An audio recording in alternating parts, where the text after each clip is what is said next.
Hi there, this is Jen, and thanks so much for joining me today. Today I am creating a card using the new August release from 7Kids Craft Store, and I will be using the Pizzaria Kids and the Pizzaria Parlor stamp sets from that August release. And I'll go ahead and leave the links for this release as well as the other products that I used in this video in the description box below, so don't forget to check that out.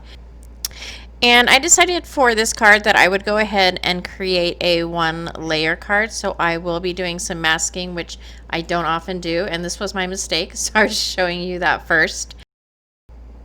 And since I don't do masking a lot, I had to sit here and think about what order the masking should go in, or which I should do first. And so the image that you want to be in the front of other images needs to be stamped first, and you're going to create a mask for those images. So I've gone ahead and stamped up the 2 images that I'm using in Memento Black ink.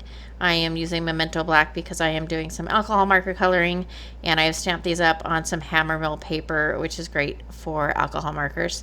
And I use some removable sticker paper, I think is a 3M that comes in a roll, and I have stamped the images again, and I am cutting out my images to create the masks. And when I cut my images to create the mask, I always go like right on the line, so you can see a little bit of the line, but not on the outside of the line, to make sure that I get all of that image completely masked off. And then I stamped up the plant and forgot to mask anything off, and so the plant is going over the boxes, but I try to hide that a little bit when I color up the images. And then I'm going to stamp up the there's a little cup with a straw in it, so I stamp up one for each of the little characters. And my idea for this card was to kind of make it like a moving card, like they are moving into this house that's kind of like a retro 70s, and they're sitting on pizza boxes because they are taking a break from moving, and that's why the little plant's sitting there. So I thought it would be perfect to have this stencil, which is kind of retro-y.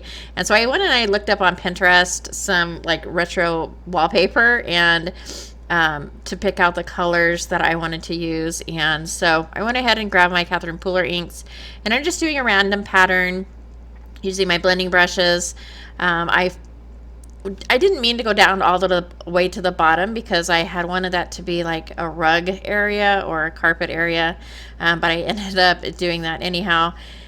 So I just went with it. I'm going to go ahead and remove the mask, and I'm going to grab another stencil that I am going to use as a carpet. And I didn't want to have to mask off the pizza boxes or the plants, so I just was really careful about where I was putting the ink with my blending brushes. And so I'm going to use the hot tub, and I think it's called Sandcastle, to fill in the rug. And I'm just doing that really lightly, and like I said, really carefully around those areas that I don't have any masking. And I'm going to go ahead and take the masks off. I don't show any of the coloring in this. I do use my Copic Chow markers, but it's just pretty basic. I just wanted a little bit of color down, so I'm not doing anything too spectacular. And then I'm going to stamp the sentiment up in some VersaFine black. And the sentiment says, "You have a piece of my heart." And I emboss that in clear embossing powder, and I'm going to go ahead and adhere that to my card base. And I thought I had done a close-up at the end of my video, but I did not, so I apologize for that. I added some enamel hearts to fill that space up a little bit in between them, and that will complete this card. I hope you enjoyed. If you did like this video or find it informative, please go ahead and give me a thumbs up. As always, thank you so much for taking some time out of your day to spend with me, and I hope to see you next time.